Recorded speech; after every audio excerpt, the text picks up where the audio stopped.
guys. Welcome in, guys. Please introduce yourselves in the chat.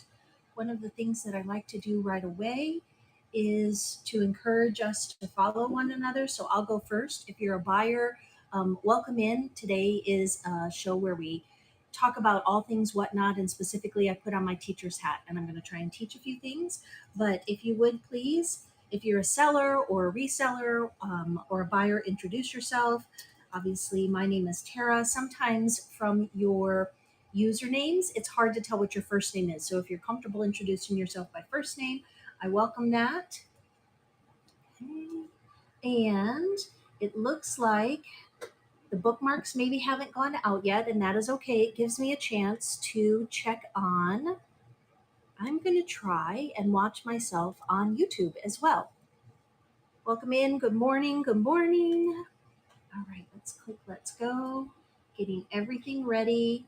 Hi, Mrs. Earnhardt. I'm going to go ahead and mod you. Welcome in. Thank you for coming in. Tripping over my words a little bit this morning. Here we go. Welcome in, Dawn and Lydia. Oh, yay. Okay.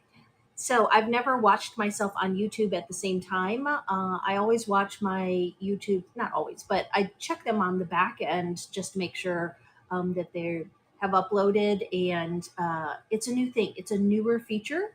It's been around for a while, but I don't see too many people doing it yet. I did catch one jewelry video, so maybe today I'll fumble with it a little bit and see if I can find others that are actually live streaming on YouTube at the same time. And I'm going to chat with myself here. Hi, Tara from Tara. I have two different YouTube accounts. I have a lot of different accounts, guys. So welcome in. Please introduce yourselves. Let's follow one another. And if you would please take a quick minute to bookmark the other shows that I have coming up. And then I'm going to go ahead and tag a few friends. Let's see. If you haven't already started creating a tag list, it's something that I encourage you to do. That's a quick tip. I call them Tara's tips, where you keep track of, if you always have a regular standing show and people show up for it, keep track of who they are so that you can tag them for later. Yay, follow my friend Mrs. Earnhardt for kids clothes. Okay. And feel free to tag me whenever you want in your own shows or in other people's shows too. Not enough people tag me. I'm on Whatnot all the time, and I'm often like bored, just wanting something to listen to in the background when I'm planning my own shows. And so I do appreciate when people tag me. Oops, I forgot the @ in front of Swing Bridge. So grab her again. Just tagging a few friends. Welcome in, guys. So I was supposed to be in Vegas, but did you guys see that we had a little hurricane, actually downgraded to a tropical storm that headed our way? And it was supposed to go straight down the path for me to drive from Los Angeles to Las Vegas. And so I didn't. Hi, Lexco. Hi, Grist World. Welcome in, guys. We're just getting started, tagging a couple friends that have been in my Tara Teaches shows before. And so want to make sure that anybody that didn't get the notification gets it now. Okay, so apologies if I double tag you. Oh, see, and a couple of them I'm still having issues with. Look at that. Gotta perfect that tagging list. All right, so we're just doing introductions. Poor Krista, I have mistagged her 3 times now. And there we go. All right. So it's always actually a better practice to maybe kind of have those tags ready and do them right as the show starts. But try as I might, I never quite have everything that I need in place. And I think the biggest lesson that I could probably give to you is to just kind of roll with it. It's not going to go as planned. Rarely do your shows go as planned. And so being able to adjust, to keep your temper down, and to just roll with it is probably the biggest life lesson. I mean, outside of Whatnot, right? Isn't that what we try and teach our kids? So let me do a quick introduction. My name is Tara. I go by Tara E. Casas here on Whatnot. And I used to own a beautiful boutique at the beach. I moved all of my inventory from where we were in Florida to where we now are in California, and I can often be found in the kids division selling new with tags clothes from my closed up beach boutique. But before we moved to Florida, I was a teacher. I taught middle school and high school science, and so I've always had this like second nature to where I want to teach. I have 4 kids, and so obviously I'm at home. I don't homeschool, but just the nature of being a parent is such that I'm always teaching my kids and teaching my husband. Um, no, that's not a joke. But I was looking at what I've done well and where I want to improve, and I decided that I would start doing this teaching series on Tuesdays. It helps me hold myself accountable. It also helps me reach back and pull up any of those new sellers that need a little bit of advice. I firmly believe in helping others, and in so doing, you will be more successful yourself. So feel free to ask questions all throughout the day, all throughout the morning in the chat. I will answer them as best I can. If I miss it, I'm not ignoring you. I'm just multitasking. There's a little bit of a glare right there, and I'm looking at myself on 3 screens right now. YouTube here, um, whatnot there, and then this is, yeah, that's your old one. Is it okay if I keep it? Here, you can take it if you need it.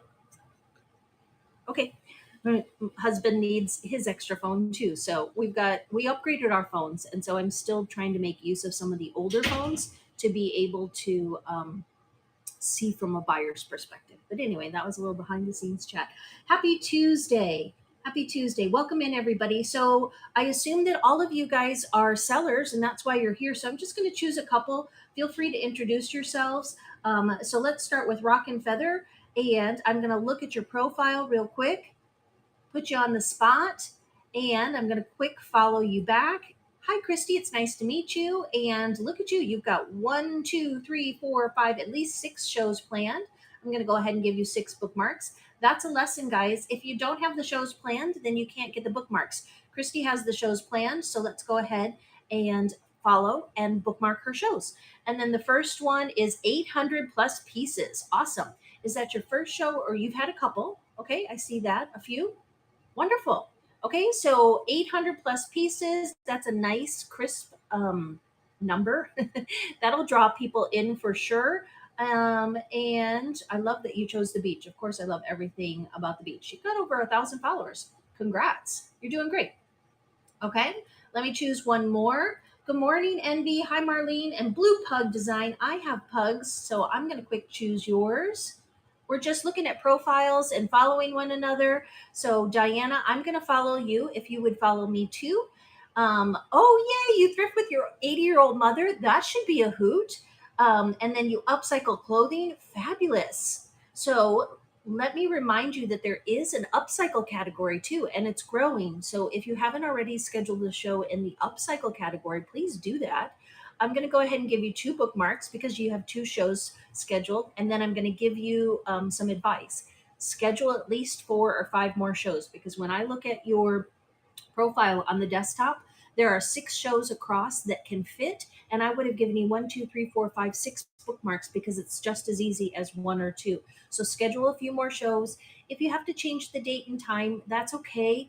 But try to commit to having more shows so that when people do check you out or when they're in your first show, you have your second, third, fourth, fifth, sixth, 20th show to plan, already planned. Other women's fashion, other men's fashion. I'm not sure how well the other category is doing. I would actually love to hear from you guys to know whether the other fashion category is better or whether the contemporary one is best. So there we go. All right, that's a couple quick profiles. And then let me go ahead and run a giveaway. It'll give me a chance to check up on the chat, and then you can use the Starbucks card for your own giveaway if you want. I do that all the time. So I enter giveaways. I enter the Starbucks ones, and oftentimes I just take those and turn around and give them back out. Starbucks is one of the easiest ones to give away. A quick $5 gift card makes people happy. I actually drink the coffee that my husband makes for me at home, and yet I still love a nice cup of Starbucks. So. You're welcome, Rock and Feather. Yes, please take a minute to follow one another. Okay, take a minute to enter the giveaway, follow one another. I'm going to quick clean up my bookmarks, or excuse me, clean up my tags because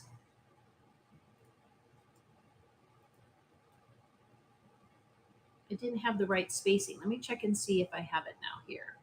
Apologies if I'm double tagging you. Caffeine is important. And you know what? Here's the thing, I don't actually respond to the caffeine as much as the routine. I like the mouth feel. I enjoy drinking a hot cup of coffee.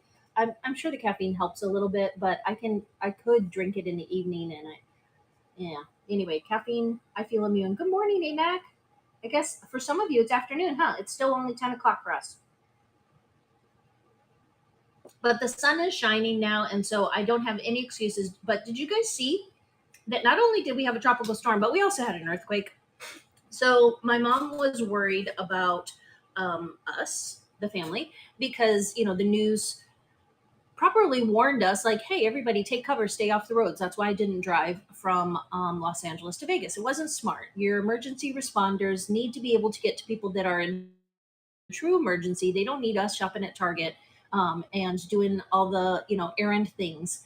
Instead, we should be home. So we stayed home, and thankfully, it was just mild rain. Like, it was a lot of rain, but it was a normal spring day in Illinois, where I grew up.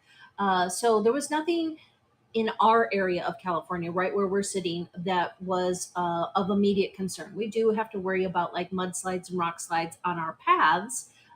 Be mindful when we drive, but otherwise, we were a-okay. And as you can see, the sun is shining now. However, as I'm sitting here uploading things and thinking, okay, I maybe can go live this afternoon. Looks like the lights are going to stay on. Looks like I've got good internet. It's just a gentle rain. All of a sudden, I hear these right here like rattle. It sounded like somebody dropped something down from the up above. I can always hear them opening and closing when the kids are upstairs.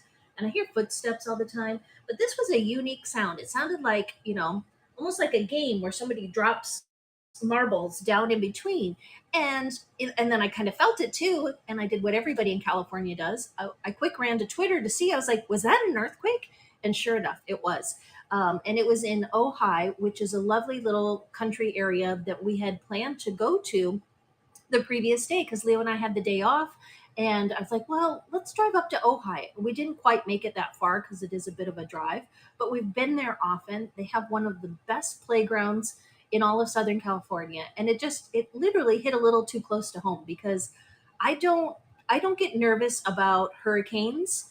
I'm smart about them. I know how to prepare. I know what to expect, you know, and to mostly stay off the roads. I used to live in Florida. We had hurricanes and tropical storms come through all the time. You just have to be smart.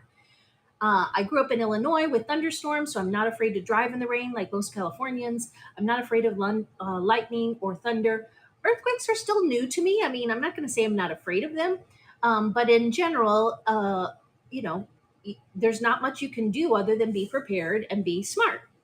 But this one rattled me a little bit because I was already a little on edge about the weather, and it, needless to say, that's why I haven't gone live in the last couple of days. I don't get nervous easily, but my nerves were a little shattered that evening. Oh no, AMAC, now I need to see. I'm so glad you guys are chatting in the chat too. I can just talk to myself for hours, but then I'll come back. Yeah, in Massachusetts, exactly. It's already after lunchtime. Oh, AMAC, I'm sorry. I missed it. Did you tag me? Tag me. I can't go to everybody's show. I just can't. But for especially for my buyers, if I don't get that bookmark, I swear the bookmarks don't always go out.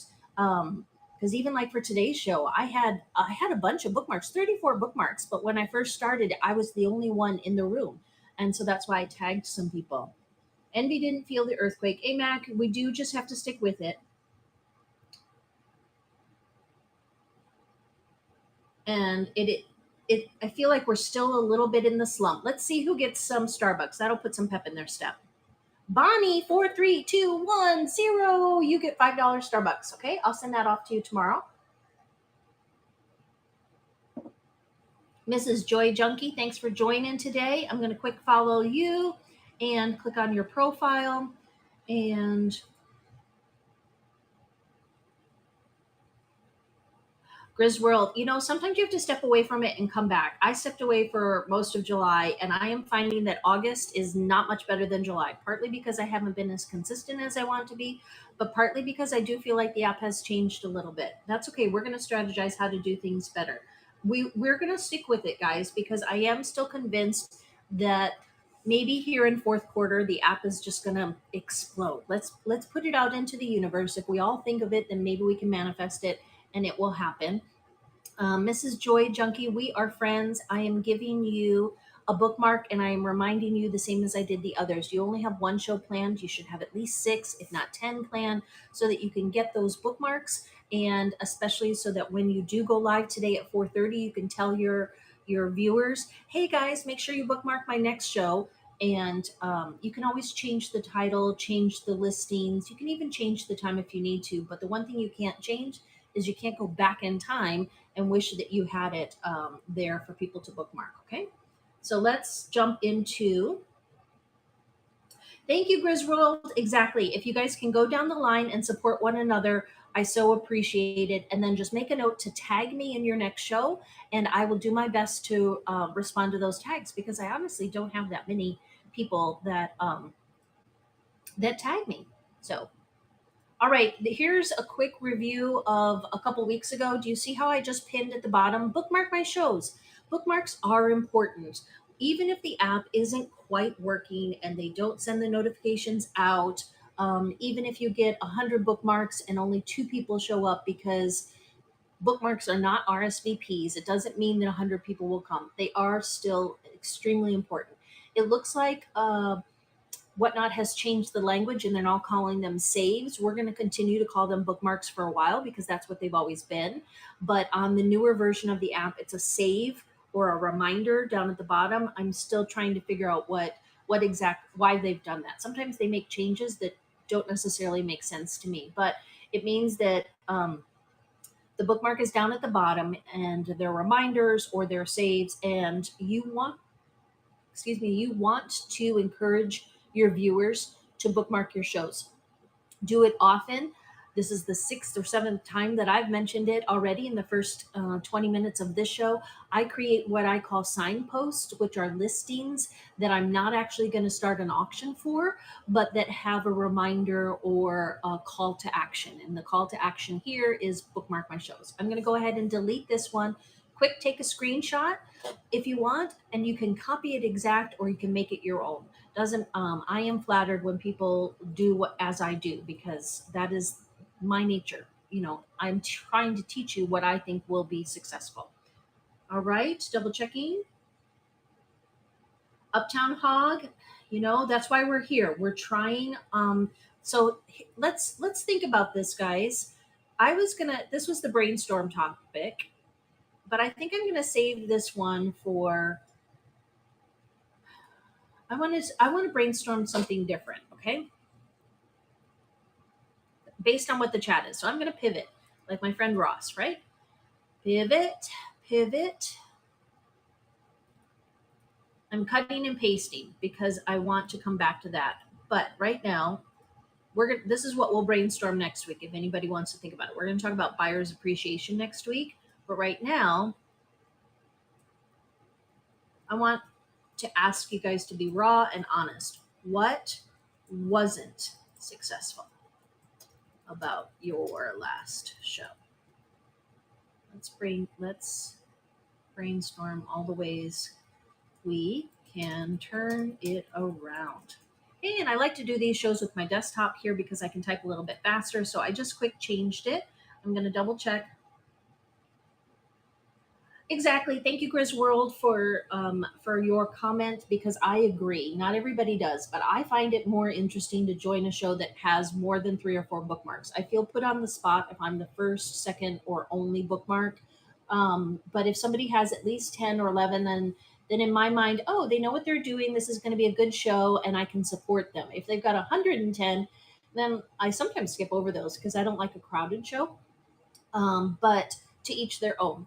Some people like quiet shows, some people like really busy shows. It's up to you, but either way, I do think those bookmarks are still important. Oh, Lydia, yes. Are you already a seller, or you're trying to convince your sister to help? Let's see. My internet is slow, of course. I'll come back to it. I think I confused my sellers. So I make shirts and sell tumblers. I don't make. I think I need to do kitchen for cups and handmade for your shirts. Okay, so here's the thing. Right now, Whatnot has categories where we can sell. We apply in certain categories. So I applied in baby and kids, and that's where I do most of my shows. There are times where I've seen many successful sellers in baby and kids do both women's and kids in the same show. They then can decide whether they want to post that show in the women's category or in the kids category. And I'm still playing with it. I haven't seen, let me check right now. I put a bunch of snacks in this show, so I want to see if I'm also live in snacks. I saw that, okay, Lydia, I'm going to follow you back, and it looks like you need to apply to sell maybe. So you can send me a message if you are interested in becoming a seller. Okay, I am not live in snacks. I was curious whether I could be, and I'm going to ask on the Discord again. So supposedly, if you have enough listings in a second category, then the back end recognizes that and puts you as live in more than one category. I've never actually seen it happen for my stuff yet. I don't know what that magic number is. If it's more, it's not 20 because I think I have 20 snacks. Um, it's whether it's 100 listings. I don't know. I hope I'm making sense. Even though there are certain categories that maybe most align with what you're selling, you can sell those things in more than one category. Let's do an example. So for example, kids books. There is a category for children's books. And so if you want to do a children's book show, you can do it under the heading of children's books. If you have some children's clothes and some children's toys and a bunch of children's books, you could throw all of those together and do them in the baby and kids category. You could even do a book show in the baby and kids category. You're just more likely to get people that are interested in books if you put it in the books category. But that's an example. Other examples are like purses.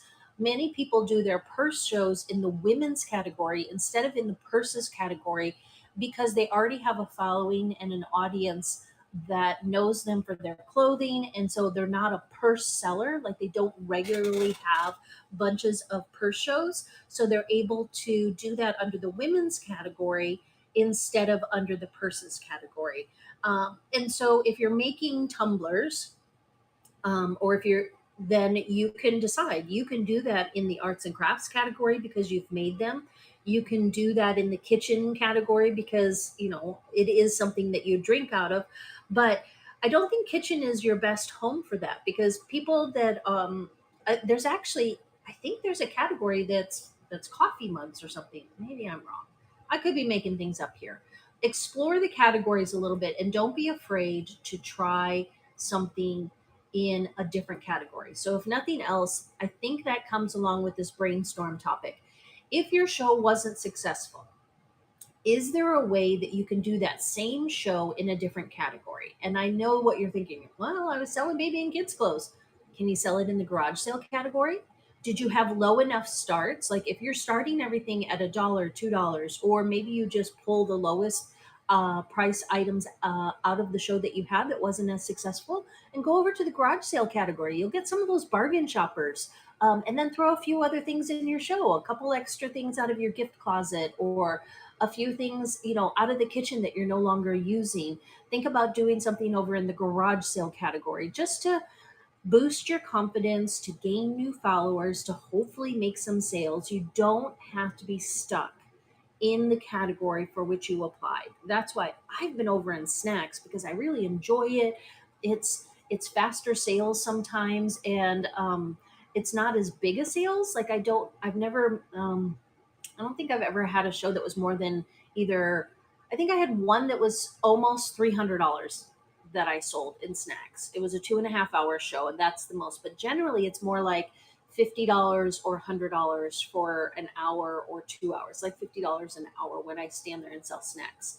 And my margin is pretty tight too, so I'm only making 25 bucks. But I hope that that helps, that maybe will inspire you to do the same show. If you've already tagged everything and listed it, and you've got your setup, try it over in a different category. Garage sale is the easiest one to just pop over into.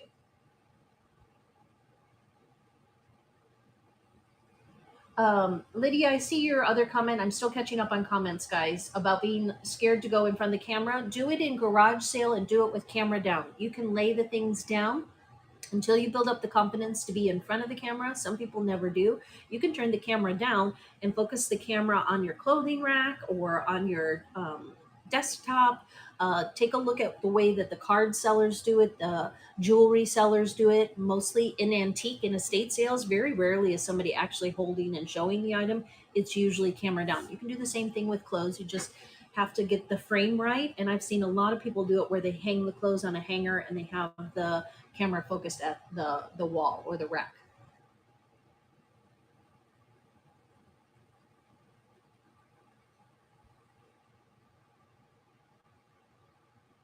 All right, let me catch back up.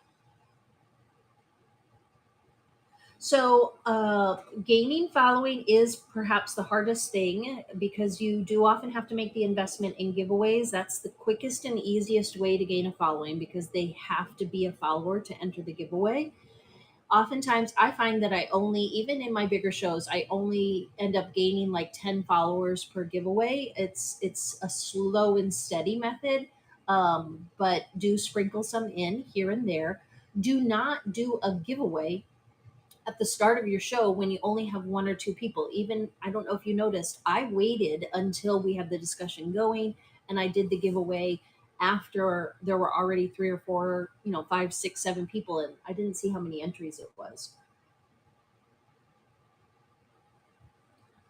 Yeah, sometimes 80, I see Amax comment that a lot of viewers are just window shopping. That is true. Keep in mind that some people are window shopping now, but when payday comes, they'll turn into buyers. We have a lot of bargain shoppers on Whatnot, and I think we have to change our mentality because um,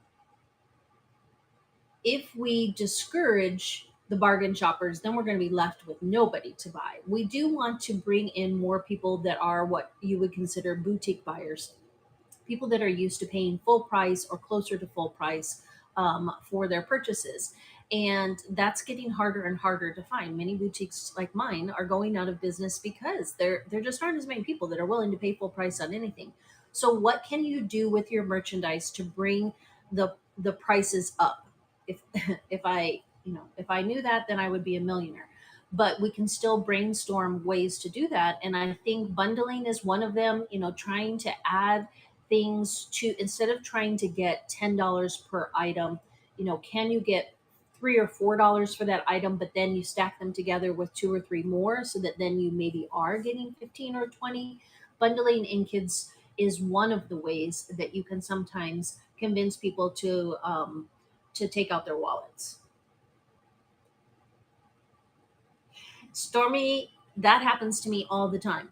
That happens to me all the time. I will have things and my heart sinks when I'm like, okay, I really wanted $10 for this item, but I'm going to go ahead and start it at 5 and then it gets bid up to 11 even though I tried to sell it for 10 in the previous show. I have one of my most famous shows is my dollar repeats shows. I started it on Groundhog's Day. I had a very successful January. That was when I first started. And by the time February 2nd came around, I really was trying to think of how I could do something a little bit different because most of my buyers had really spent a lot of money with me already and they didn't have much more money to spend. Like we do have budgets. And so I came up with the idea of doing an all repeats show on February 2nd because it's Groundhog Day. So I took everything that I had tried to sell at $5 or $10 in previous shows and I marked all of it down to dollar starts, sudden death, 15 seconds on the clock. And were it not for my battery dying, I almost got to 100 items sold. 98, I think, was the first time I did it. And there were very few things that went for $1. And many of the things that I had tried to get $5 or $10 for went for the 6 or 7 or the 11 or 12. And the buyers in the room noticed that too. Like the ones that had been in my previous shows, they're like, oh my gosh, you're getting more than you asked the first time. There is a bit of a mentality to it. You get caught up in the moment. You get a few people that pop in that haven't seen those items, especially because those shows I was doing in the evening, and most of my buyer base was stay at home moms or work from home moms that were watching daytime shows. So you've got to just mix it up. You've got to mix it up. So trying a different time, trying a different category, trying different start values. All of those things play in, and there is, a psychology to it that isn't necessarily easy to pinpoint, but if you play with it, you start to see some of those trends. Oh, hey Jay. um, I am the worst person to ask about storage because my bedroom right now looks like my storage unit because I've brought so much stuff back to the house to try and sell on the porch, and the only reason the porch looks clear right now is because I literally had to bring everything inside so it didn't get rained on. Um, and I've been buying tubs like crazy trying to get organized. My friend Ashley over at Too Cute, she is much, much better at organizing massive amounts of inventory in small spaces. So maybe I can convince her to give us a tour. There are a lot of videos on YouTube of how people, I mean, it's boxes or bins and it's an inventory system and it's work. Um, but no, I will not be having any lessons on storage anytime soon. As I learn and grow, I will be happy to share that a year from now. But right now, I pay way too much for storage, and it feels like I live in a storage unit. Yeah, Stormy, it's an issue. So I'm glad that you guys brought it up. I am going to, and it helps me hold myself accountable. I am going to.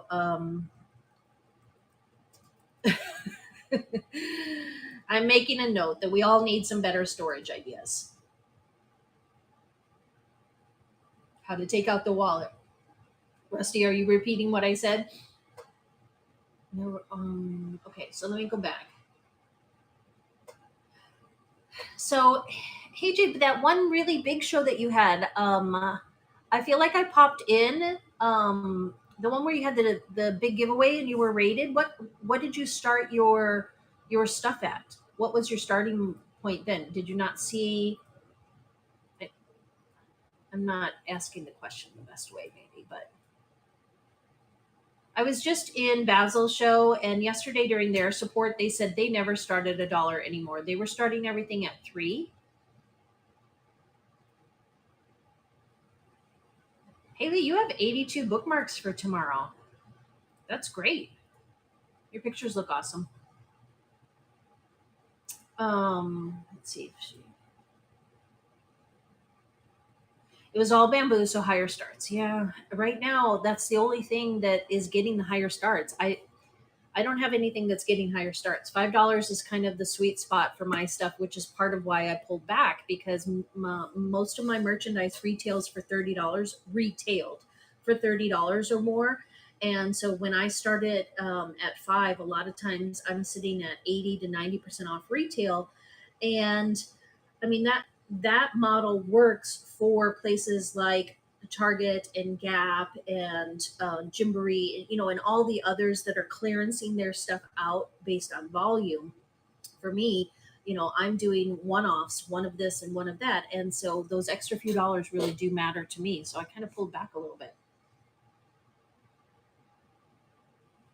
Stormy, are you adding your things from the phone, the desktop, or the seller hub? Um, Stormy is saying that everything is going in the bin. You can change everything. It can be tedious, but if you're entering it on the phone, you just have to make sure that you choose the correct tab across the top. If you're entering it here on the desktop, then same, it's the tabs across the top. And then if you're entering it in seller hub, it's near the end of the screen. It's like the last screen. You have to choose auction versus buy it now.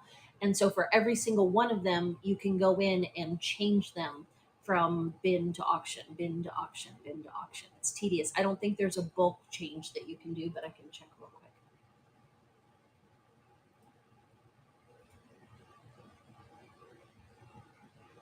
Hand-me-downs. I'm down in Los Angeles. I actually live in Malibu. I try to always, just for safety reasons, say, Los Angeles because I'm Los Angeles County, but more specifically, I am in Malibu.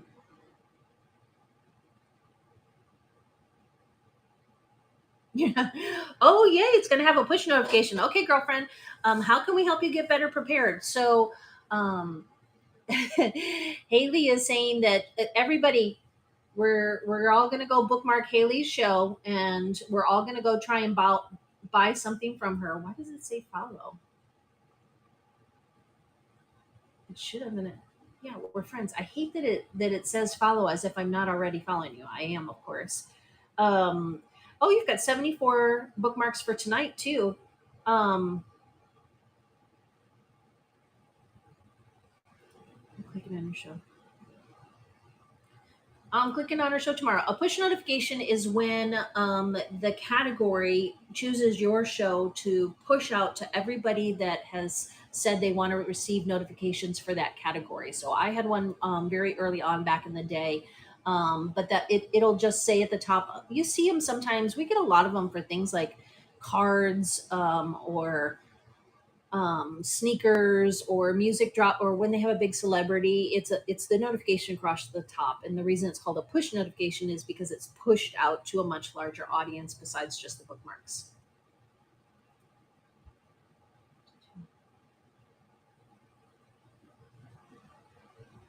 Oh no, the push notification is tonight. Dun, dun, dun, dun. Okay.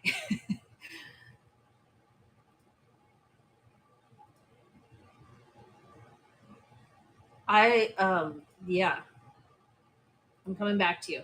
I haven't forgotten. Oh, thank you, Rusty. There you go, Haley. I'm glad you came in, if nothing else, to help you realize that your push notification is tonight. That happened to me. I will just quick share a thought.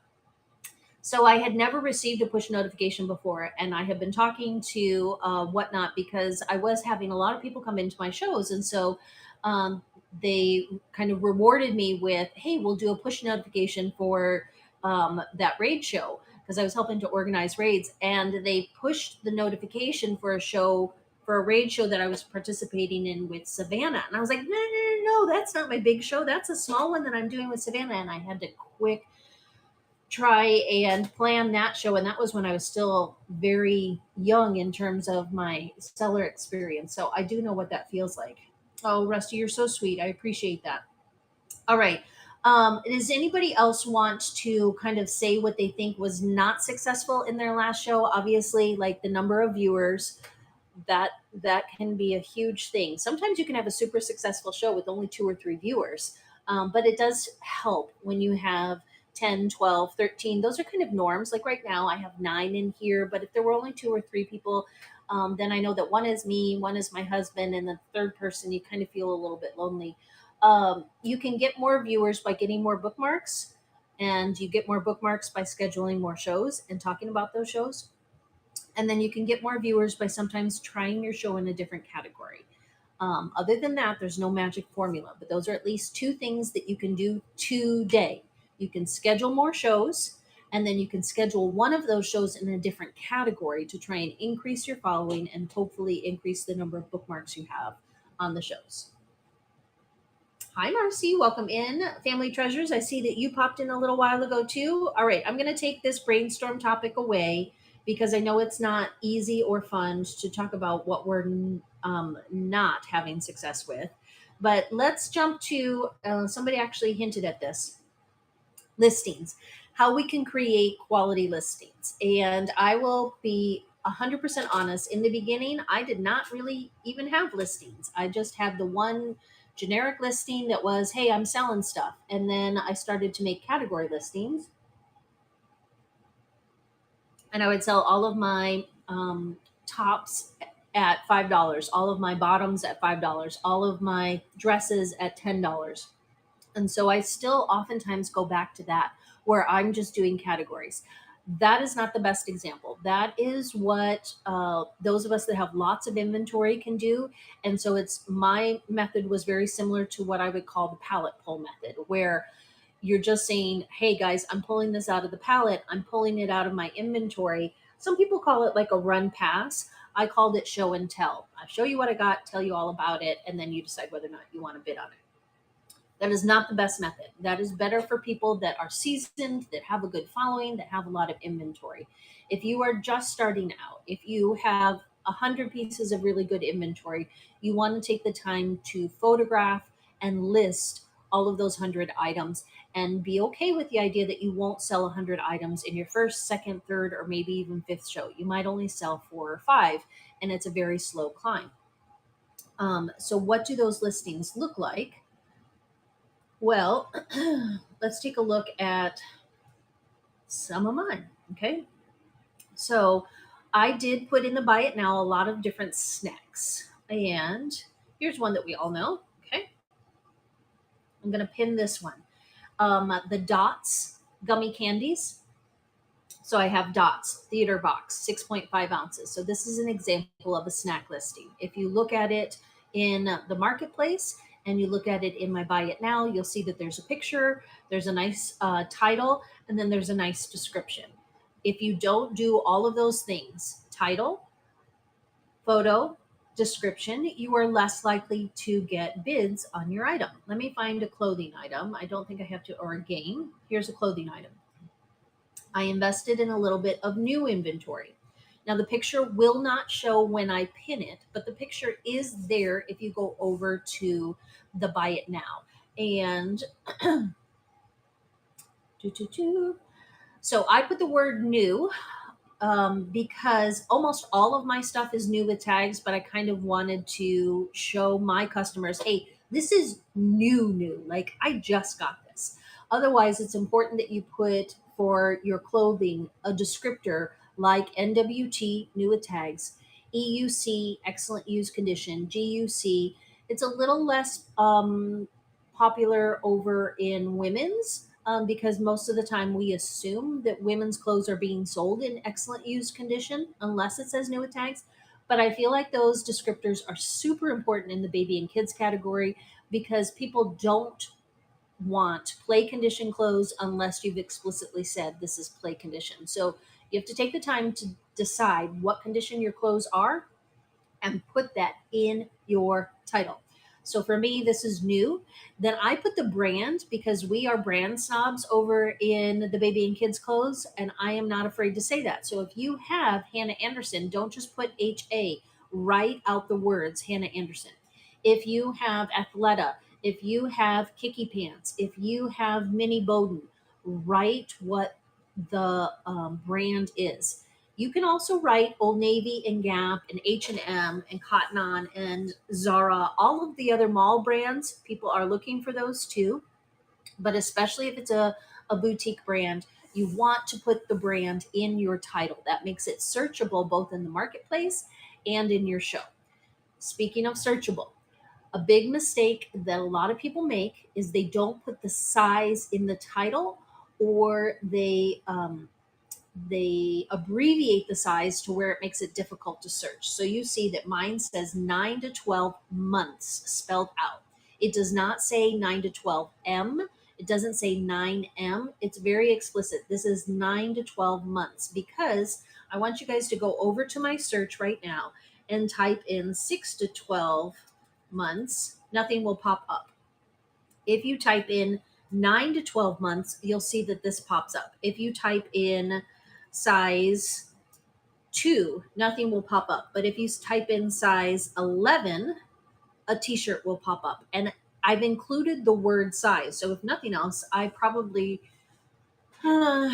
should add the word size to that one as well.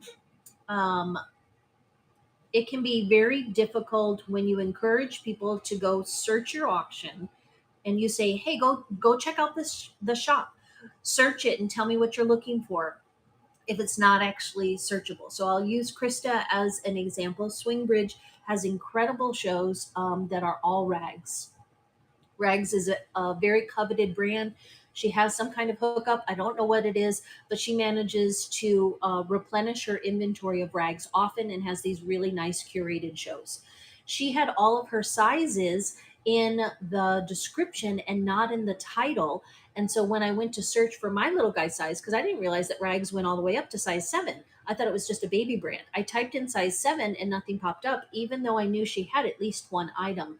And so she took the time to go back through and edit all of her listings and add the sizes to the titles. Add the sizes to the titles. It is one of the most important things you can do to help your listings be searchable. Everyone does want bamboo. We just have to clear the air and say that that's a whole other thing. And there are other people out there that don't want bamboo. And some of those kids, those babies are going to outgrow bamboo, and then they're going to need clothes that aren't footed sleepers sooner than later. So we just have to be patient.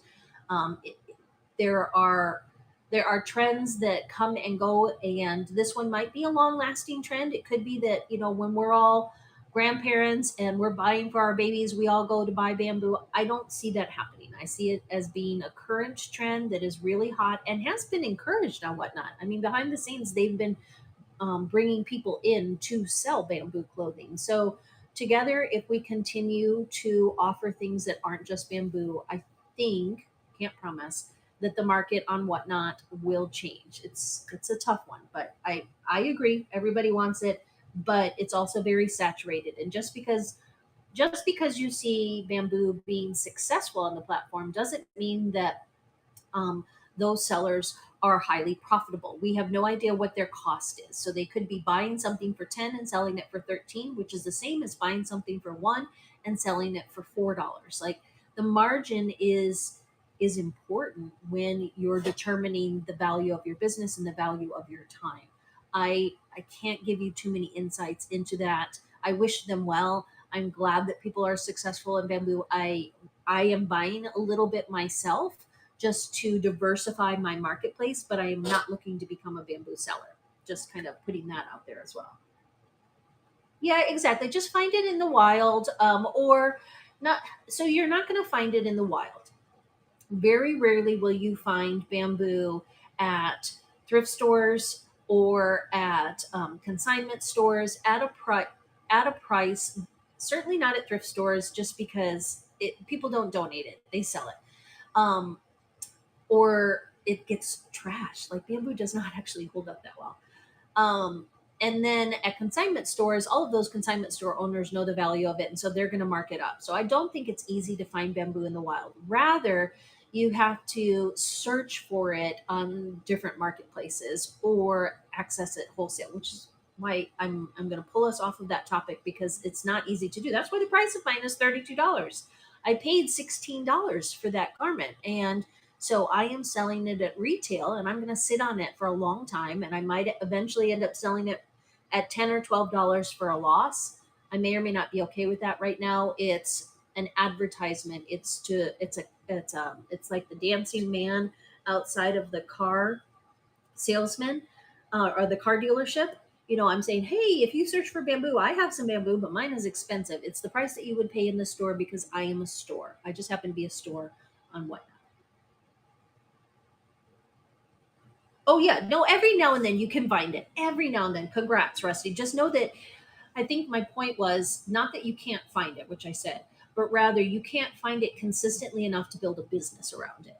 But definitely keep your eyes out. Yeah, I buy Posh Peanut whenever I see it, less than $10. I buy Kiki Pants if I see it less than $5. I've never found little sleepies in the wild other than at a boutique and 25% off, but I don't know the patterns well enough to know which ones are good and which ones aren't. So hey, Ashley said, or excuse me, Haley said exactly. So I think something that I said is true.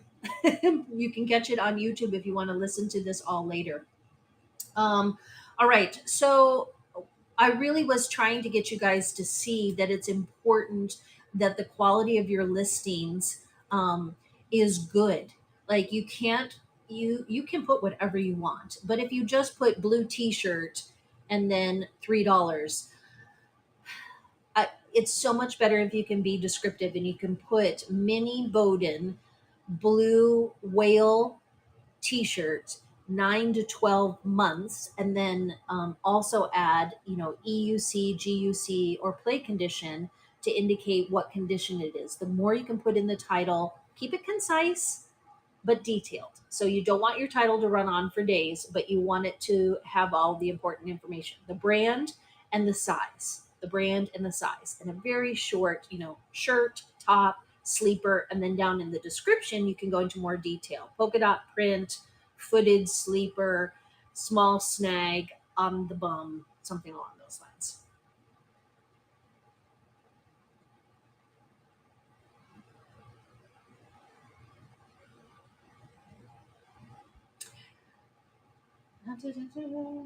Yeah, so the bins is a whole other thing. I saw that yesterday in Basil's. I go back and forth. There are times where I shop at the bins and I love everything I find, and then there are other times where I'm just like, this stuff really should be rags. So some people wash it beforehand, some people don't. I would say in general, if you're buying used clothing on the internet, whether you buy from Kitizen or you buy from Whatnot, wash the clothes when you get them, when they come home. Like even if they're new with tags, I oftentimes wash the clothes before the kids wear them. That's best practice. But yeah, wash it when it comes to you. I don't wash everything that I grab from thrift stores before I sell it. Some of it, if it has a stain or something, I do. But if it looks like it was washed right before it was donated, then I sell it in excellent used condition, as if it came out of their closet, the same as it's coming out of mine. That's a personal preference. Some people wash everything that they buy from the bins. I feel like it's an extra step. I'm also hyper water conscious here in Southern California, so with a family of four, I don't have time for extra laundry. And I try not to pick up things from thrift stores or the bins that are stained and need to be washed. Rather, I'm looking for things that are either new with tags or worn once or barely worn. And then I always make sure to say when I'm selling it, this is pre loved. And my assumption is that somebody's going to wash it before they put it on their child. Some smells don't. Yes, no, that's true. And unfortunately, I have gotten a couple clothes from people on Whatnot that did smell like smoke. They have the raspy smoker's voice, and so I should have known better than to probably buy from them. But yeah, we are buying bargain clothes, and so sometimes that will happen. If you buy clothes for $1 and they come to you and they're not in the condition that you wanted, I would just not buy from that person again. I don't think it's worth making a true stink about. Oh yeah, no, exactly. Just try not to only buy the stuff that you would put on your own kids. That's my general rule. All right. Did you see the signpost that I put at the bottom of the show right now? I added another one that says "Browse the bin." It's a reminder. So we've talked about this a couple times, but I want to remind you guys that not everybody knows what bin means. Not everybody knows how to say run. Like I go into so many shows and I see sellers struggling, and they say, just tell me what you're looking for.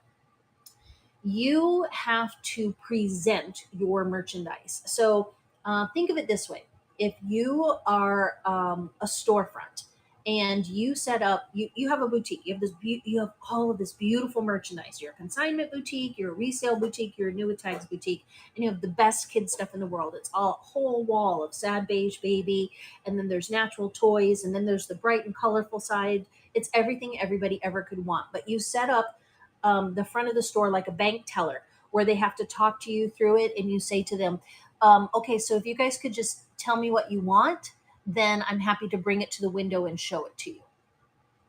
You would not have very many people come into your boutique or come back to your boutique if all you're doing is talking to them through the little teller window saying, yeah, I've got a lot of great stuff, I've got so much great stuff, but just tell me what you want, tell me what you're looking for.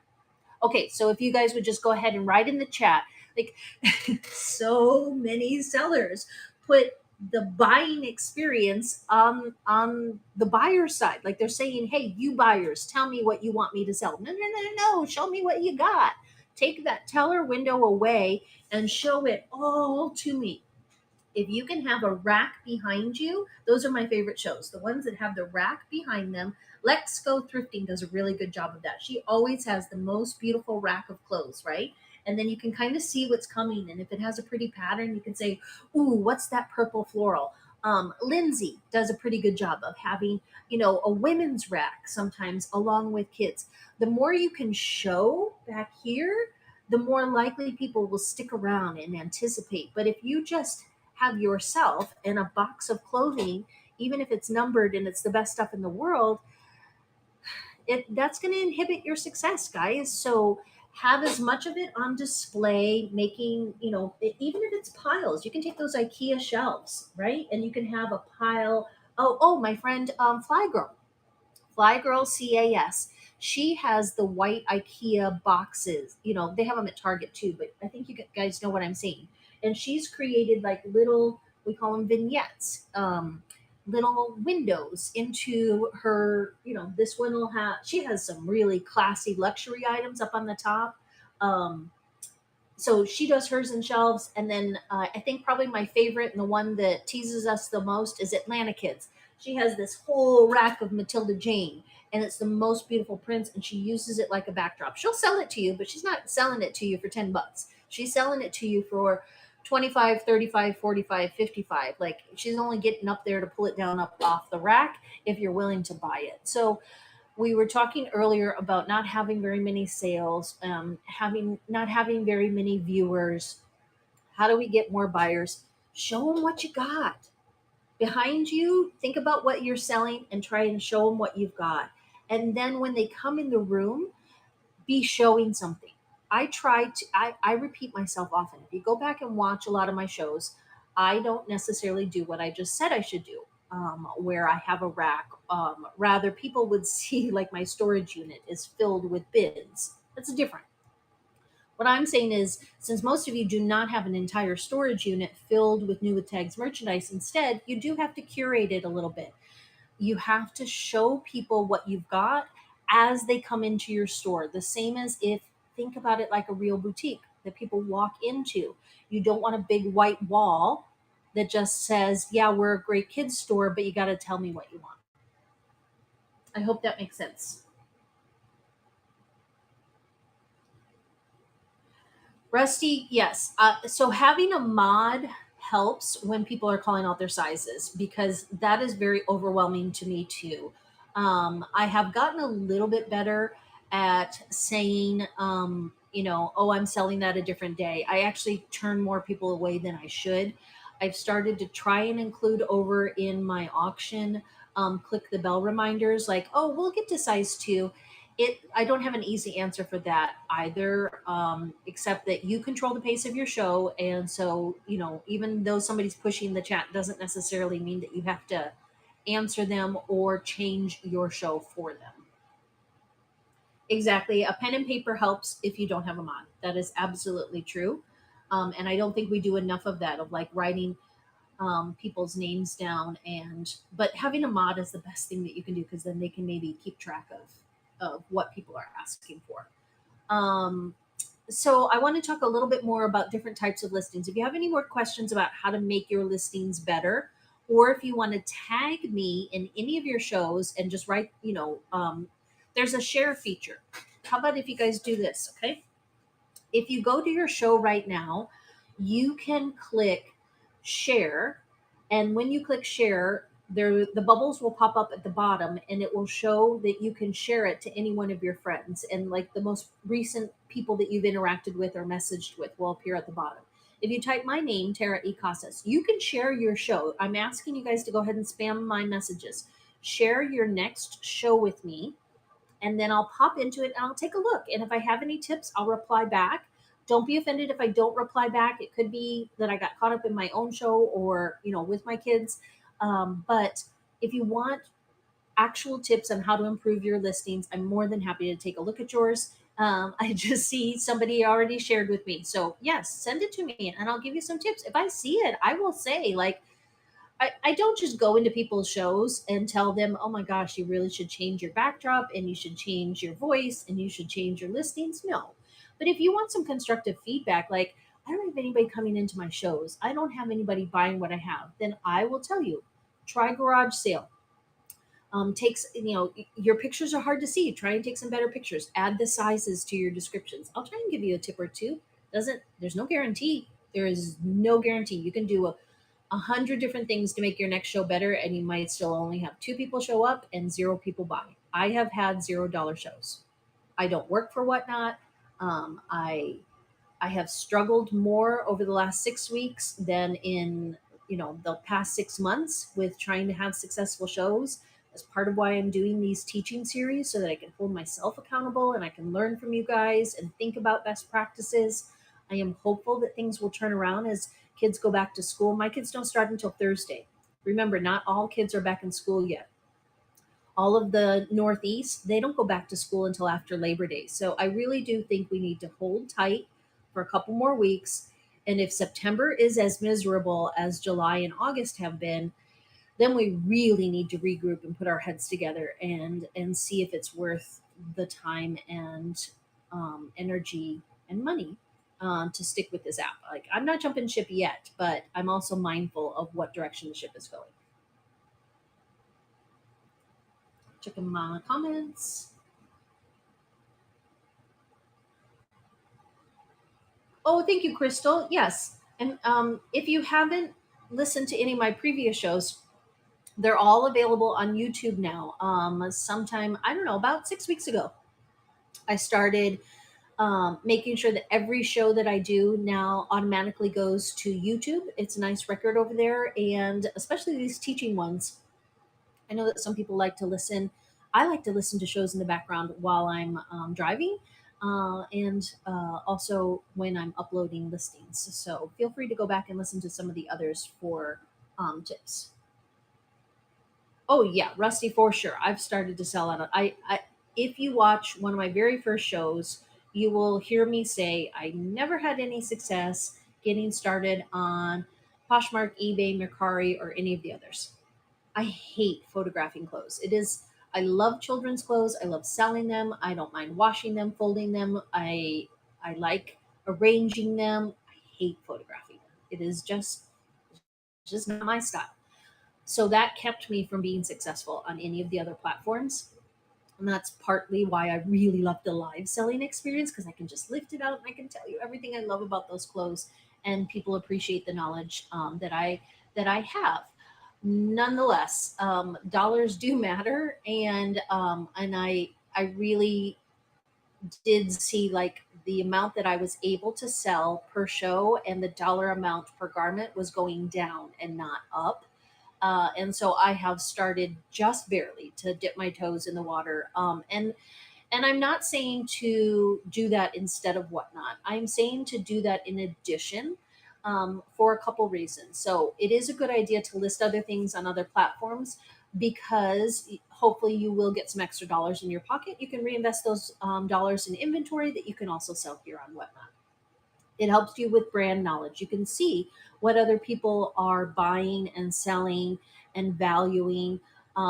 So checking comps, we call them, looking at what things have sold for on eBay, on Mercari, on Poshmark is valuable knowledge. And contrary to what some people think, it you don't have to say the bay or the p word, or you can say the words Mercari, eBay, Poshmark. You can mention the platforms in your shows. What you can't do is encourage somebody to leave Whatnot and go buy it cheaper or buy it over there because the fee is less. Like, I couldn't say, guys, I have all of that bamboo over in my other shop if you just want to go over there and get it for less. You cannot say that. That will get you banned. Just saying the word eBay, talking about your experience over there, that is allowed. Just frame it in a way that you're talking from your experience, or it. Yeah. Again, I don't work for Whatnot, so if you're really unsure, then you can check with Trust and Safety. But I believe it's important to be a well-rounded seller and to use those other platforms to your advantage. And if nothing else, if you build a following over there, that's part of why I'm over on YouTube now. I'm on TikTok now. I'm trying to do more on Instagram. I wasn't really on all of those as a seller. I don't have a following over there, but rather I'm trying to take some of my following over there to Whatnot so that they can help me build a following there, and everybody else will come back over to Whatnot, kind of like a cycle or a circle. I hope that makes sense. Exactly, Rusty. I feel loyal to Whatnot too. I actually said that to somebody. Somebody reached out to me from one of the other platforms, and I did a quick survey, And at the end, I said, despite all of its flaws, and I'm still I still feel like I would always go live on Whatnot first. I've never gone live on Poshmark. I don't have a big enough closet there, and I don't really see any of. I haven't tried the Jamble or those other. Like, I'm just not interested right now. I'm loyal to Whatnot, and I'm going to stick with it. But I'm also open minded enough to know, like, I've got to do what's best for me and my business. So for now, I enjoy the company and I enjoy the social. I think what Whatnot has done best and why they will still continue to grow, despite all the hiccups and flaws, is that they built community first. They didn't build a platform and then try to create community. Rather, the community is here. We are welcoming more people into the community, and in as much we then also try to sell. I've often said that I feel like Whatnot is more of a buyer's platform than a seller's platform because it's so easy to spend. It's so easy to make friends and find something that you don't need and buy it anyway. So hopefully it will start to catch up and become the best sellers platform in all of the areas, both the static sales, which are the marketplace, which I was trying to do as our lesson today, in addition to the live sales. So let me go back to that real quick because that's really what I wanted to make sure you guys knew about was the idea that there is a marketplace. I will be honest and tell you that I have only sold three things in the marketplace. But let me show you where it is and what it means, and then we can go from there. So let me go to I'm going to share my screen, guys. So I'm clicking on my lives. If you want to share your screen, there's not a lot of reasons to do it that I've found yet outside of teaching. But if you want to share your screen, you go to the list of live streams. You'll see that one is playing, and then you put the word start sharing. A pop up appears, and then you can choose an application window, or I'm using Chrome, a Chrome tab. And so I'm going to choose a Chrome tab, and I'm going to choose the one that is Whatnot Seller, which is listings. So if you're watching this on the replay, those are the steps to be able to share the screen that you see down below. Unfortunately, when it shares the screen, my screen is landscape, and that is like a small square, so you only see a portion of it. Nonetheless, you see my listings, and these are the things that I most recently listed. I have 448 listings in Whatnot, and some of those listings are actually I have 448. Let's see. Let me jump back. All of my listings altogether, 564. I do not have 564 products for sale on Whatnot because you can use a listing as a signpost. So I have a lot of things that are, so like let me type the word click. I have all of these that I created that say click the bell to be notified. Also, I'm trying to be better about making sure that I have a giveaway ready if ever I get raided, because I've gotten caught off guard twice where I was having a small show and I had a big seller raid me and I was so overwhelmed I didn't have something within reach and I didn't have it already typed into my show. So I have raid giveaway. I have like 10 of these. Okay. So when I say that I have 564 listings, that is not 500 products. It is about 400 products though. So let me click on active again. All of this is in Seller Hub. This is on the desktop. You click on the left icon that says listings. It's the one with a little tag at the top, and the four buttons across the top will say all, active, inactive, or sold. The only thing that will appear in the sold listings is stuff that you have sold that has a picture. So if you do like I've done in the past and do $5 starts, run pass, and you don't have a picture with it, it will not appear in these sold listings. It's a bit of it's not a glitch, it's just the way that it is. So I have started, you can't really see it, unfortunately. I've started using logos like, let's see if that won't appear. I've started using logos like the Whatnot logo, or I found one that says pre-loved. I found one that says baby boys, and I've just started putting text boxes, logos because I hate to photograph. When I don't have a photo, I put a generic picture there, but that helps to add the listings to your seller hub. Now, let's see if you can actually see it on your screen. Give me just a second here so I can see what you see. I'm clicking on active. I'm still here. Okay, so at the top, there we go. At the top, you see create a listing. That is where you create a listing. I'm not going to walk you through that because unfortunately, all of that info appears on the very right hand side of the screen and you can't see it. I'm not sure.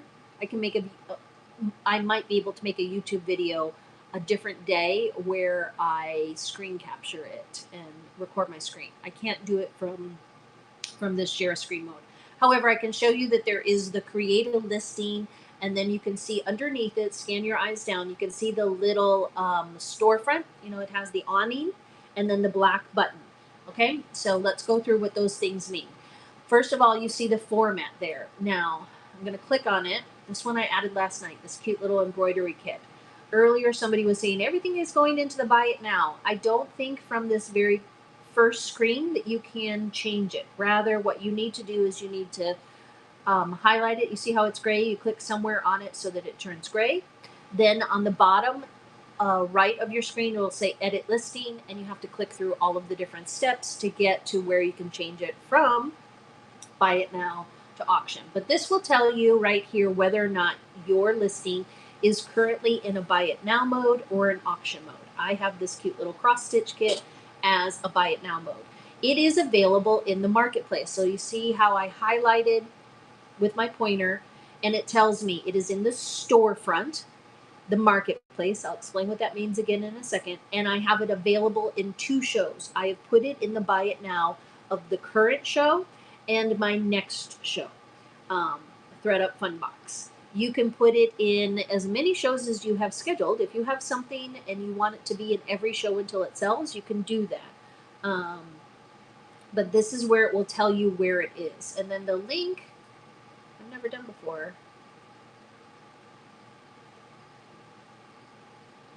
Aha. Interesting. I'm going to have to look at that a little bit more later because I haven't actually done that. It popped up a whole separate screen that you guys can't see easily, but I'll do that again later. Okay, so these are the things that I've most recently listed. Here's one of those Starbucks giveaways. Let's see, it'll rotate up. You'll see how it changes from buy it now to giveaway to auction back to giveaway. It is not available. You can't put a giveaway on the marketplace, I don't think, and it's not available in any show because I haven't assigned it yet. What else was I going to say? All right, so now, what is marketplace? Trying to think of how I can share a screen to show it. Let me go to my page. I'm going to go to me. And click stop sharing. Marketplace is the shop. And unfortunately, I cannot show it on the desktop. You can't shop a person's shop on the desktop. I'm going to make that a note of that and ask, why can't you shop? Can you? Let's see. Shop marketplace. You can't shop it from a specific person. You can do it, I think, from the Whatnot screen. Let's try this together, guys. This is the teacher learning as she teaches. Okay, so, okay, sharing. Stop sharing. There's no marketplace on my homepage. It's all shows. But there is, where do you get to the marketplace from the homepage? I'm going to type in Patagonia. See if it takes me, yeah, and then it takes me to products. So from the search screen, let me come back and see if there's any comments or questions. So Rusty, you don't add the little bell. The little bell is there and they have to click on it. So it should be there. I assume it's there for both iPhone and Android. You have to create a listing. Every single listing that you create has a bell. And the reason I create a separate listing that says click that bell is because I want to run that listing for 5 seconds. It specifically says do not bid. This is just a notification. And when I run that listing, anybody that has clicked that bell will then get a notification at the top that says Tara Casas is now running your favorited item. Click that bell. Otherwise, if they click the bell next to the Little Joy bamboo sleeper size 6 to 12 months and you're only doing a 15-second auction, they only have 15 seconds to get over and reply to that, to respond to that notification. That's why I like to use signposts to try, but I'm not the best at it yet. I'm still working on the technique. All right, Boogs. Oh, you guys couldn't hear. Oh, okay, interesting. You guys couldn't hear me. I guess some people could and some people couldn't. That's weird. Hopefully I'm okay now. Thank you for letting me know I'm okay. So let's see.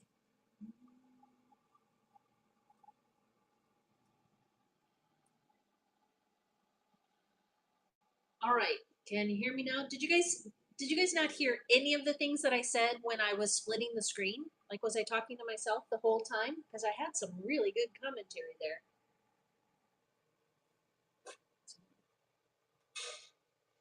So Russ, interesting. Well, it might be there on the replay. Okay. Every time I split the screen, my voice goes out. All right, let me make a note of that. I was talking so much. I had such good stuff.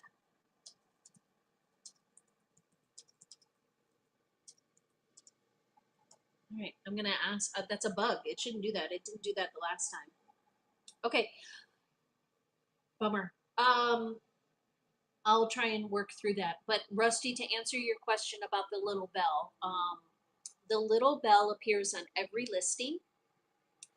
You can encourage your viewers, your buyers, to click the bell next to anything that interests them. And then when you run that item, they will get a notification across the top that says Rusty is now selling Hannah Anderson Star Wars PJs. However, if you're just running 15-second auctions, they only have 15 seconds before that auction is done unless somebody's bidding it up and at a time. With that in mind, I and other sellers like to use what I call signposts, where we create a listing that says, click this bell to be notified when I start selling size 2. Or click this bell to be notified when I start selling my children's books. Click this bell to be notified when I run the buyer's giveaway. When they click the bell on what you call a signpost, then you do have to run it. But I run them for 5 seconds and I make sure it says do not bid, because it's just an activator. It's a reminder. It's a way of kind of gaming the system to get, it's a call to action. It brings people back because they'll get a reminder up at the top and it says, Tara A. Casas is now running, click that bell to be reminded about size 2. So I haven't quite perfected the technique yet. A lot of times I get caught up in what I'm selling and I forget to run the click the bell notices, or I don't go in that order as planned. My friend Ashley from Too Cute Boutique, she did a really long, very successful show where those were her listings. She didn't create separate ones. Rather, she was doing a closet clear out and she had click the bell for when I start selling size 2. And so every time she sold something that was a size 2, it was under that listing. So people were getting that notification over and over again, I guess, until they maybe unclick the bell.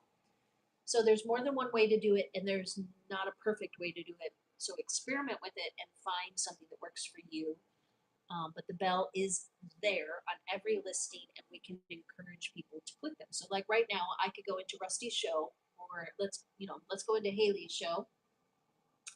She needs us to show up tonight, and you can click on something that she has listed and click the bell underneath.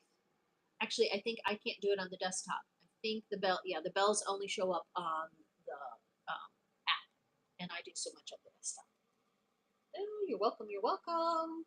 All right, so create quality listings. What I was going to say is it's a little bit harder to search the marketplace on the desktop.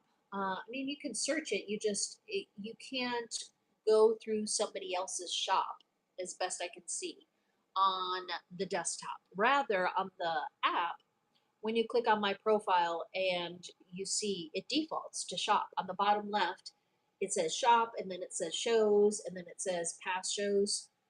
Shop is marketplace. That's everything that you've added to their version, they being Whatnot.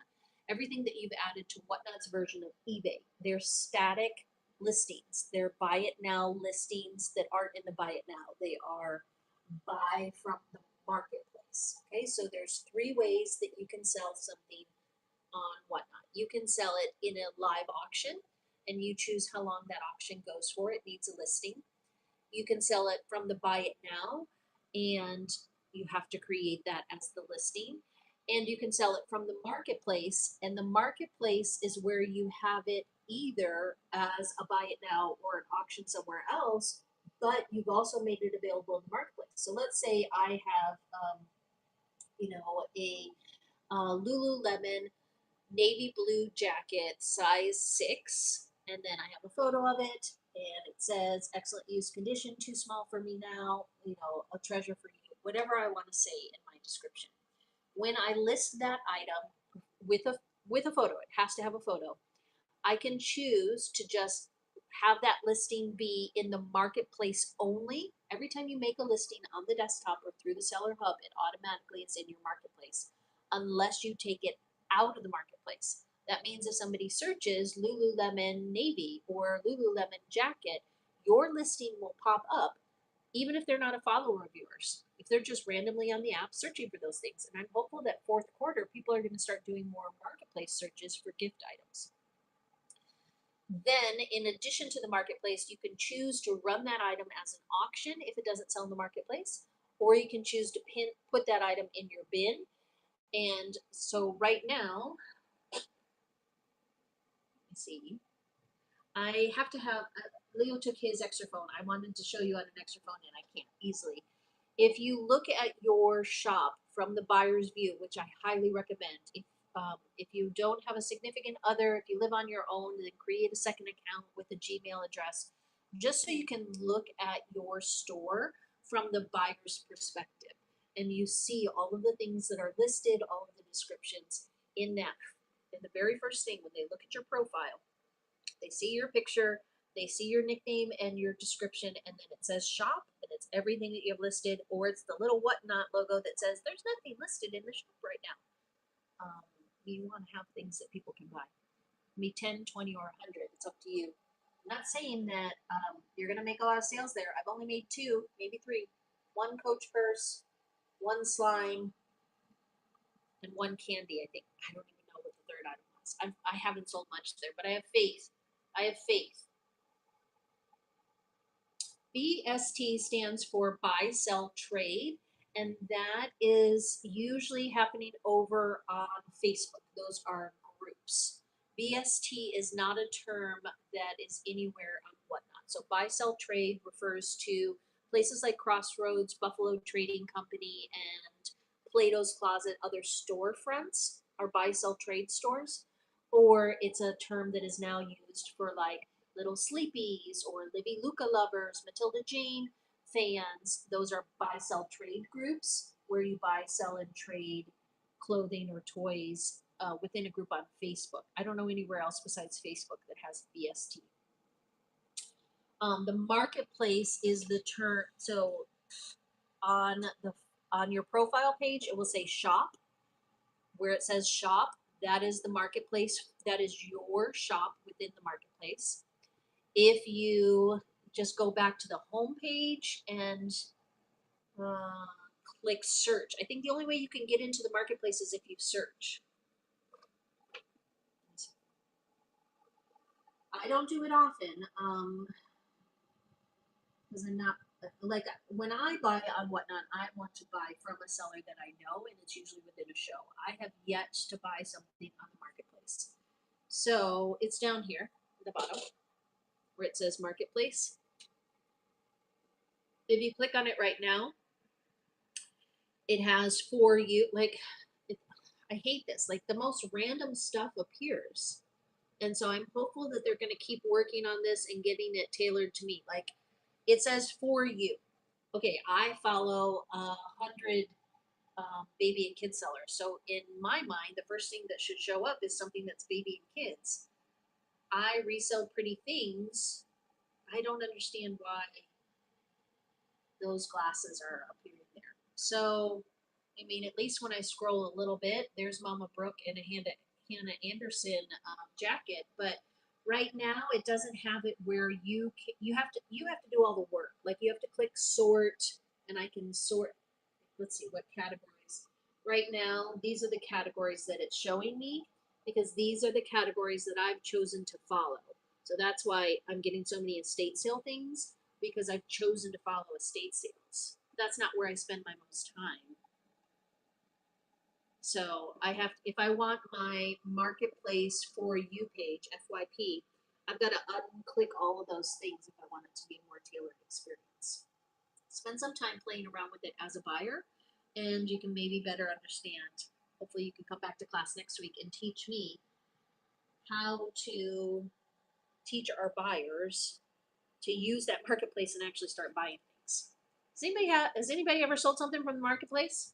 I don't know if Haley's still here. We're running on and on, guys. It's been an hour and a half. Usually, my goal is to do an hour, but then I start losing people. Oh, Bella Girl has. Bella, do you mind telling us what you sold? Was it a popular brand that somebody had searched for? Probably like Coach. You know, the reason I don't sell Coach bags. I had one that I thrifted, and I was honest. I charged $20 for it. Um, you know, and I put thrifted. Like I'm not authenticating this anything. Like it didn't look like one. It wasn't one of the. It was a little pouchy one, so I don't think it was one that would have easily been a faux purse or whatever. Shoes, yeah. So like I said, I'm hopeful. The other thing is I will share the mistake that I think I've made. I have put a lot of things in the marketplace, snacks. I wasn't putting them in the marketplace purposefully. I was photographing or using the photos easily available online of my snacks so that when I did my snack shows, people could see the packaging. A lot of times the packaging sells the snacks, especially like the Hello Kitty snacks or things like that. Or if I'm selling something that is an international snack, the photo helps them to know, like, oh, those were the cookies I loved when I was a kid. The photographs are really important. And so by default, when I sell snacks that have a photo, they automatically are uploaded to my marketplace. And I've started to pull some of them out of my marketplace because there's no cart function. So nobody is going to buy the greatest cookies in the world for $4, $5 from me with $4 shipping outside of the show. That's $9 for a bag of cookies. For shoes, they will do that. If they find the shoes that they love in the size and you've got them listed for $10, $12, $20, they'll pay the extra for. So if you want to create a marketplace strategy, and I'm telling this to myself as well, if I really want to increase my marketplace sales, I have to put items in the marketplace that can stand on their own, where somebody would want to pay $4 shipping for that item because you cannot combine shipping. And in baby and kids, that's tough. That's tough. People want to build a bundle in a show. So I have not figured that out yet.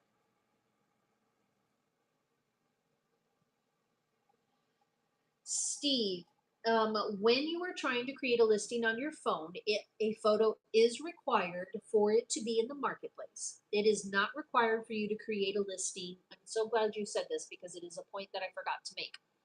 It is not required to create a listing in your show. Rather, you just need to click the lightning bolt at the top that is their quick add function. The quick add function allows you to create listings without a photo, and you can do this for one of two or three reasons. One, you're like me, you don't feel like taking a photograph and you're just going to sell it in a live auction. So you can write, size 3 blue shirt, and when you get to it, you'll show it and they'll decide whether or not they want it. It doesn't have to have a photo. Number two, you're creating a lot of listings with the stuff in front of you and you're in the dark and you're not adding the photos yet. You can do quick add, quick add, quick add, list everything really quick on your phone, and then go back and add photographs later.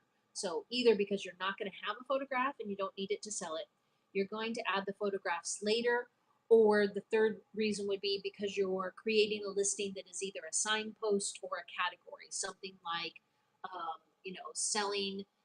selling all of my baby girl clothes run past. You don't have to have a photograph.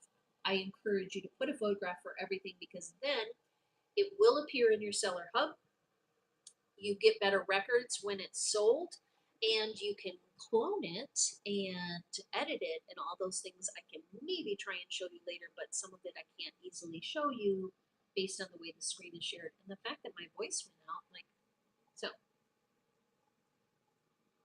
hopefully, Steve, did that answer your question? Correct. You cannot create a listing without a photo for the marketplace. And I hope that kind of makes sense. Like, just the same as you couldn't list something on eBay without a photo. Like, think of the marketplace like eBay.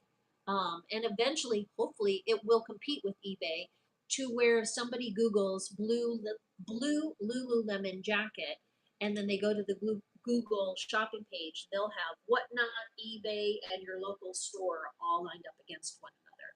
I don't understand SEO well enough to know how, why, or when some of those things will start to happen, but I have faith that eventually Whatnot's marketplace will grow to the point where if somebody searches for something, you know, black and white cookies from Nabisco, and they'll go and they'll find my listing. I'm the only one that's selling the black and white cookies from Nabisco because, I sell them in my show and I happen to have them in my marketplace as well.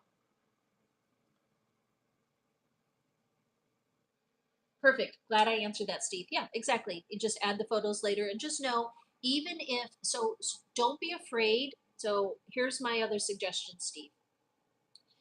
If you're selling in garage sale, take a picture of your garage, take a picture of the pile, or Google image search and look for something that, like one of the signs that says garage sale this weekend, and save that to your phone and use that as a generic photo that is next to each of your listings that you can replace. That is better best practices. Instead of quick adding a bunch of things to go add the photos later, add all of your listings with a generic photo. It can be a picture of you, it can be a picture of your dog, it can be ideally a picture of the rack of clothing that you have, a picture of the bookshelf that you have, a picture of your porch where you're going to sell, a picture that does communicate your style to your buyers, but then it's a better placeholder. It's more of a post-it note for you to go back and replace later.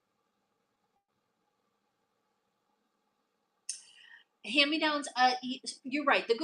Some of the Google ads and like the Google shopping is not cheap, but some of it is built into the SEO. So for example, when I had a Shopify store, um, and I'm in the deep end here, I don't understand this that well, but some of these bigger platforms, I believe, have it built in to where we as the individuals are not having to buy ad space on Google, but rather that's why eBay helps to dominate that Google shop, and Amazon. Like, there are so many listings that dominate the Google shopping marketplace, not because individual sellers are paying for the ads, but rather because it's search engine optimized SEO.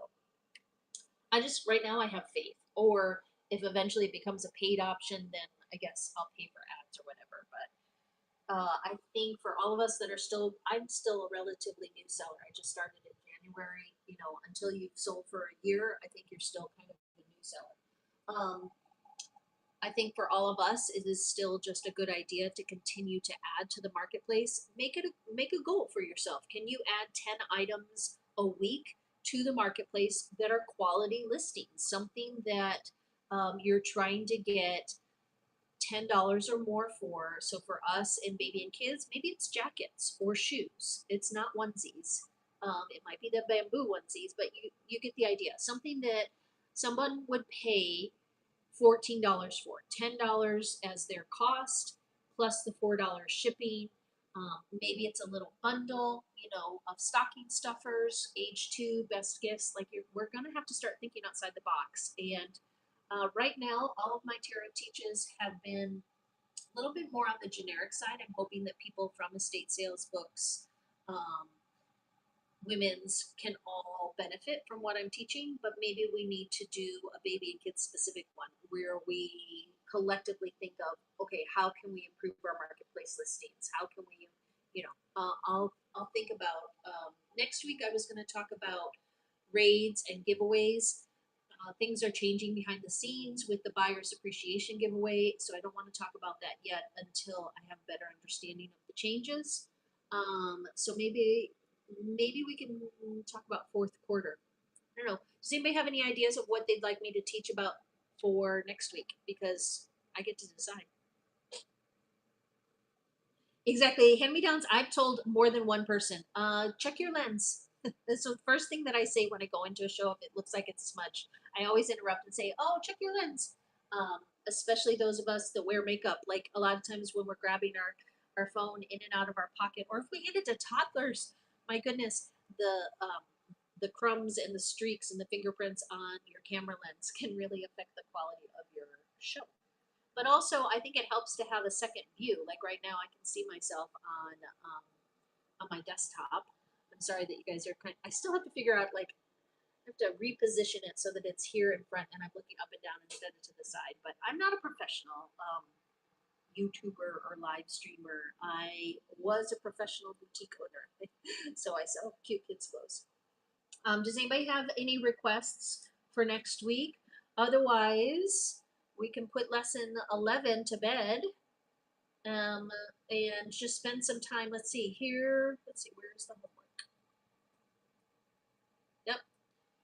As you can imagine, here is the homework. Create those listings. Try to create 10 listings after the show with pictures, with sizes, with brands, and then put them in the bin of your next show, and then I will add to that.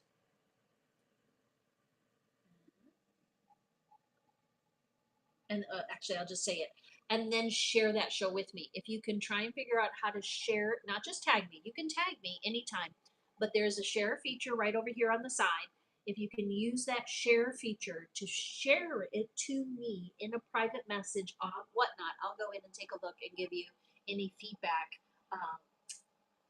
Do, do, do, do.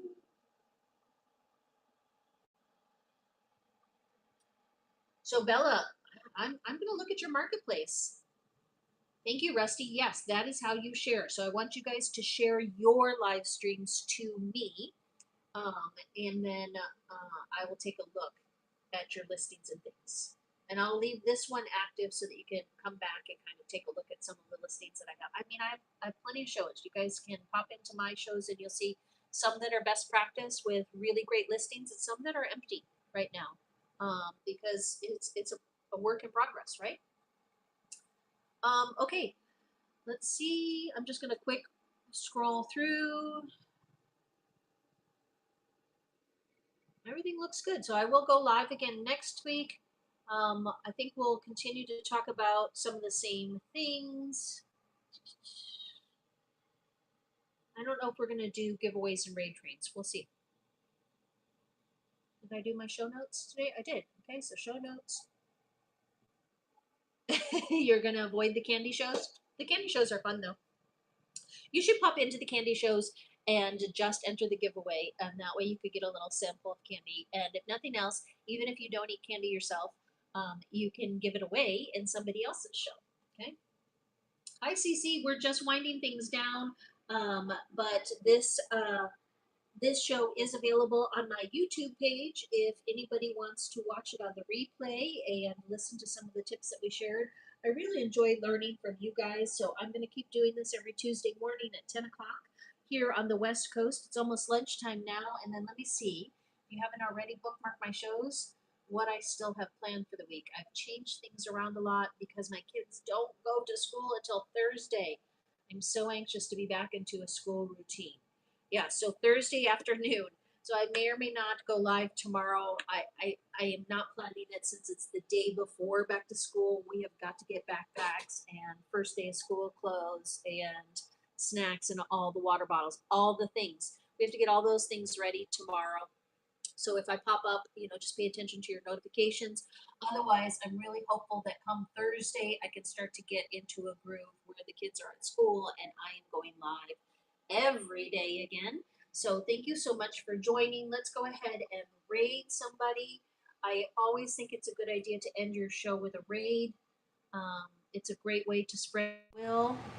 And let's see who is live. Our friends Basil are still live. There's actually quite a few. You know what? Let's head over. This person does not have very many people in their show yet, and they are doing baby, kid, teens, and women's. And I really feel like this is one of the things that we need to start doing. We need to start selling more than just kids' clothes in kids' shows. We need to sell some women's clothes, some home goods, some books, some pet stuff. I really do think that's part of the way that we can be successful in the fourth quarter is looking, creating a little bit more of what they call a lifestyle brand that isn't just 25 kids items. Take it or leave it as far as my advice is concerned. So let me quick copy. Her name is Tiffany. I don't know her. And she's a new seller. So whenever you want to create a raid, you can do it from the drop down arrow at the top. Otherwise, I've found that I really like the chat version now where you type backslash, the word raid, then a space, then you do the @ sign and the username. And so we are going to head over to Tiffany. Everybody throw some hearts on the screen.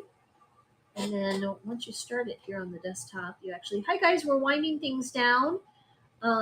You can catch this on YouTube if you want to go back and rewatch anything that you missed. I do have a YouTube channel with all of my Tara Teaches shows, but let's go ahead and go raid Tiffany now.